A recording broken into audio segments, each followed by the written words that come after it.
Hello everyone, welcome back to DY77 The Coach Eye.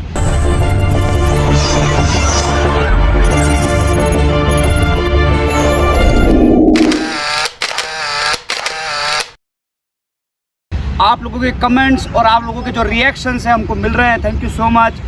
आपके लिए ये स्पेशल वीडियो है कि फास्ट बॉलिंग में मेरी स्पीड कैसे बढ़ाऊं। सो आज का टॉपिक करते हैं हाउ टू बॉल फास्ट।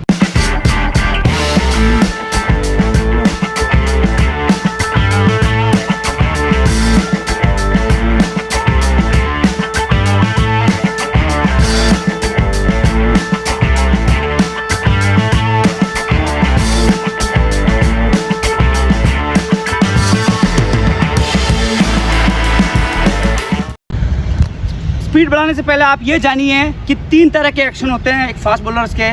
सबसे पहले तो होता है साइड ऑन, दूसरा होता है सेमी साइड ऑन और तीसरा होता है फ्रंट ऑन। आपका कौन सा एक्शन है ये पता कैसे लगाएंगे? पता लेने का बेस्ट तरीका है जब भी आपका पीछे वाला पैर मतलब राइट हैंडर बॉलर का राइट वाला लेग जब लैंड करता है, अगर तो ये पैर पॉइंट कर रहा है बिल्कुल सीधा 90 डिग्री पे और आप टारगेट सामने की तरफ है, मतलब ये साइड ऑन पोजीशन है। दूसरा, अगर यही पैर मिड विकेट की तरफ लैंड करता है और आपका हाथ आंखों के सामने होता है, मतलब ये सेमी साइड ऑन है। और यही पैर अगर बैट्समैन या फाइन लेग की तरफ थोड़ा लैंड करता है तो ये फ्रंट ऑन है। एक और एक्शन है जिससे बहुत सारे बॉलर देखे गए हैं, पीछे वाले पैर से आप पता लगा पाएंगे, उसको बोलते हैं पास साइड ऑन। आप देखेंगे बहुत सारे बॉलर हैं जिनका पीछे वाला पैर मिड ऑन की तरफ होता है, तो उसको पास साइड ऑन एक्शन बोलते हैं। एक नॉलेज के लिए बता देते हैं कि फास्ट बॉलिंग को हमने 4 कैटेगरी में बांटा है, जिसमें पहली कैटेगरी है रनअप। आपकी अगर स्पीड बढ़ानी है तो रनअप काफ़ी ज़रूरी है। क्यों ज़रूरी है आपको बताएंगे। सेकंड चीज़ है लोडिंग। लोडिंग मतलब आप कोई भी चीज़ फेंकने से पहले कहाँ उसको लोड करते हो, वो बहुत इंपॉर्टेंट है आपकी स्पीड के लिए। तीसरी चीज़ है लैंडिंग। जब आप जंप करने के बाद गिरते हो नीचे ज़मीन पे, वो लैंडिंग कितनी इंपॉर्टेंट है। उसके बाद चौथा सबसे इंपॉर्टेंट है रिलीज़। आप बॉल जब छोड़ते हो उसका पॉइंट। तो ये 4 पॉइंट ने कैटेगराइज किया है। चारों पॉइंट की अहमियत आपको बताएंगे नेक्स्ट सेक्शन में। स्टार्ट करते हैं रनअप से। रनअप क्यों ज़रूरी है फास्ट बॉलिंग के लिए? रनअप इसलिए ज़रूरी है क्योंकि रनअप ही आपको मोमेंटम देता है, बॉल के पीछे फोर्स जनरेट करने की ताकत देता है, जो कि आप ग्रेविटी से लेते हो, जो कि आप बॉडी के मोमेंटम से लेते हो। अब रनअप होना कैसा चाहिए? रनअप आपका 3 इंपॉर्टेंट चीज़ें रनअप में। एक तो रनअप स्मूथ होना चाहिए, एक रनअप टारगेट की तरफ होना चाहिए और एक का रनअप का मोमेंटम हमेशा आगे की तरफ शिफ्ट होना चाहिए। तो याद रखिए कि और इम्पोर्टेंट बातें रनअप में आप क्या देख सकते हैं। जब भी आप भागेंगे तो अच्छी रनिंग टेक्निक की तरफ ध्यान जरूर दें। आपके दोनों हाथ साइड्स में होने चाहिए, आपका जो बॉडी का मोमेंटम है फॉरवर्ड होना चाहिए। याद रखिए ये हाथ सेंटर लाइन को क्रॉस ना करे, दोनों हाथ सेंटर लाइन को क्रॉस ना करें, वरना आपका रनअप जिगजैग हो सकता है।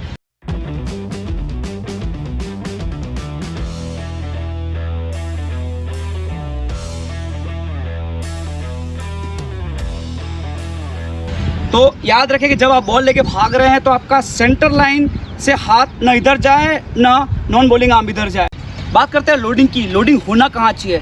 सो लोडिंग का जो परफेक्ट एरिया होता है बेसिकली वो होता है नाक से। आप अगर आप एक बॉक्स बनाएंगे आपकी नाभि से लेकर इधर तक, यहाँ पे भी कहीं पे भी लोडिंग होगी तो आपकी लोडिंग परफेक्ट है। बहुत सारे बॉलर हैं जिनकी लोडिंग बाहर है।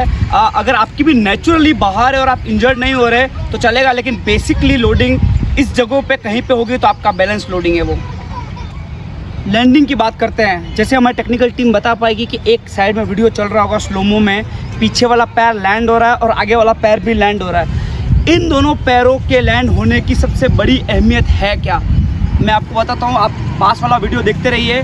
जब आप पीछे वाला पैर देखेंगे उसका हील टच नहीं हुआ है ग्राउंड पे। जब भी आप पीछे वाला पैर लैंड करेंगे और आप हील टच करेंगे तो आप यहाँ से ज़्यादा टाइम ले रहे हैं बॉल की टॉप पे जाने के लिए, मतलब आपका बॉडी का फोर्स बहुत ज़्यादा लगेगा। वही आप पैर अगर लैंड सिर्फ टो पे करेंगे और इतनी ताकत होनी चाहिए आपके मसल्स पे कि वो टो पे लैंड होकर फट से मुड़ जाए, तो आप स्पीड जनरेट होगी। बात करते हैं फ्रंट फुट लैंड की। फ्रंट फुट लैंड आप देखेंगे कि जब भी ये टारगेट की तरफ लैंड होगा आपका मोमेंटम हमेशा टारगेट की तरफ होगा। लेकिन जब ये स्प्ले होगा, स्प्ले मतलब ये कवर्स की तरफ होगा, तो आपका बॉडी का मूवमेंट मोमेंटम कवर्स की तरफ है और आपको बॉल फेंकनी है सामने, तो आपकी स्पीड हमेशा कॉम्प्रोमाइज़ होगी। एक और चीज़ जो ध्यान रखने वाली है, फास्ट बॉलिंग में आपको बहुत मेहनत की ज़रूरत है, बहुत स्ट्रॉन्ग होने की ज़रूरत है। बहुत बार बॉलर जब जंप करके लैंड करते हैं तो उनका नी कोलैप्स हो जाता है, क्योंकि ताकत नहीं है क्वाड्रिसेप्स में, लिगामेंट्स में, टेंडन में। तो आपको बहुत सारी आइसोमेट्रिक एक्सरसाइज करनी पड़ेगी। आने वाले जो हम एपिसोड बताएंगे उसमें बहुत सारी एक्सरसाइज का इंट्रोड्यूस भी करेंगे, लेकिन लैंडिंग का सबसे इम्पोर्टेंट पॉइंट ये है। और चौथा और इम्पोर्टेंट पॉइंट है रिलीज़ पॉइंट। जैसे कि आप देख पाएंगे, हमारी डिजिटल टीम दिखा पाएगी कि जो मेरी रिस्ट पोजीशन है बिल्कुल टारगेट की तरफ है, और पेस जनरेट तभी होएगा जब आपकी रिस्ट पोजीशन, आपकी फिंगर्स, आपके हैंड्स सब टारगेट की तरफ अलाइंड होंगे। और आप जब बॉल आपके हाथों से निकलेगी तो एक बड़ा सा बैक स्पिन होएगा, जिससे स्विंग के चांसेस बढ़ जाते हैं।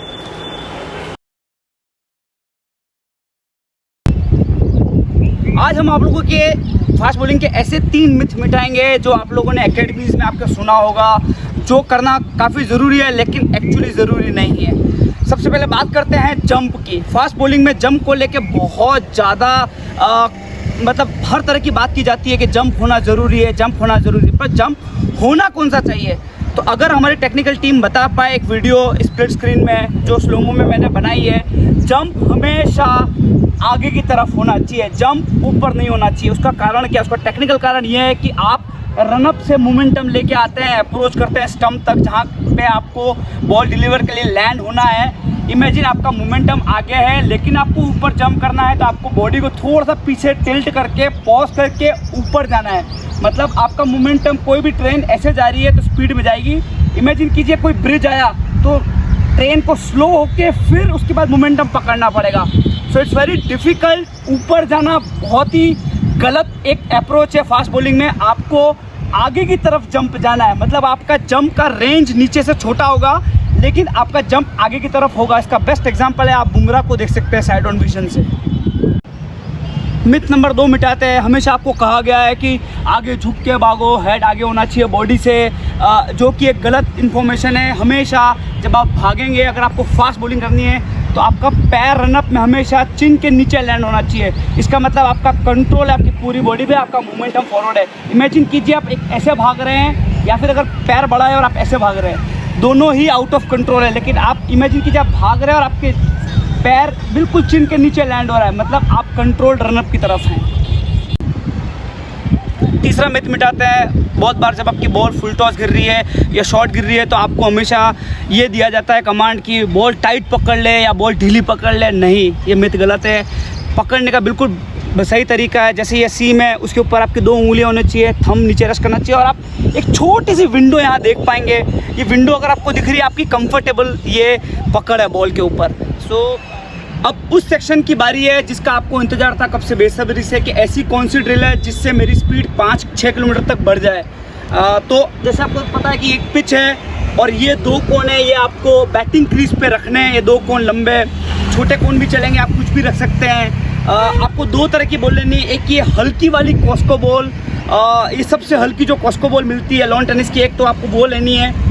और एक ये डिफरेंट तरह की बॉल है, ये 220 ग्राम की बॉल है, कहीं पे 240 ग्राम की भी मिलती है। थोड़ी हैवी बॉल है क्योंकि एक नॉर्मल बॉल 156 ग्राम की होती है, उससे थोड़ी ये ज़्यादा हैवी है। इन दोनों बॉलों लेने का कारण है क्या? अल्टीमेटली आपका आर्म रोटेशन मुझे तेज करना है। तो चलो आइए ड्रिल की तरफ चलते हैं। आपको ये दोनों बॉल लेनी है। पहले आपको टेनिस बॉल से स्टार्ट करना है। आपको 36 बॉलें प्रॉपर रनअप से डालनी है। इमेजिन कीजिए कि आप 36 बॉलें डाल रहे हैं और सब बॉल बैटिंग क्रीज पे लैंड हो रही है, मतलब आपका आर्म रोटेशन कितना तेज होगा। आप रोज़ 36 बॉल टेनिस बॉल से डालेंगे, फिर आप ब्रेक लेंगे 10 मिनट का, उसके बाद हैवी बॉल से 36 बॉल डालेंगे सेम एरिया पे। अगर ये आप निरंतर तरीके से अगर नेक्स्ट 2 महीने तक करते रहेंगे, फिर अगर आप स्पीड नापेंगे तो बहुत ज़्यादा स्पीड में अंतर आएगा। याद रखिए कि ये दोनों बॉल डालने के लिए आपकी बॉडी के अंदर बहुत ज़्यादा फोर्स लगेगा, तो एक्सरसाइज करना बहुत इम्पोर्टेंट है। ऐसे ही हम बहुत सारी चीज़ें लेते आते रहेंगे। अब हम लोगों ने एक प्लानिंग और करी है। आप कमेंट बॉक्स में जिसका सबसे बेस्ट कमेंट होगा या जो बेस्ट चीज़ें टेक्निकल पॉइंट पे लेके आएगा, उसके आंसर देगा, उसको हम लोग गुडीज़ भी बांटेंगे। लेकिन उसके लिए आपको सब्सक्राइब करना पड़ेगा, कमेंट करना पड़ेगा, शेयर करना पड़ेगा, लाइक करना पड़ेगा, बेल आइकन बजाइए और DY77 द कोच आई का जितना भी लर्निंग प्रोसेस है उसमें शामिल हो जाइए।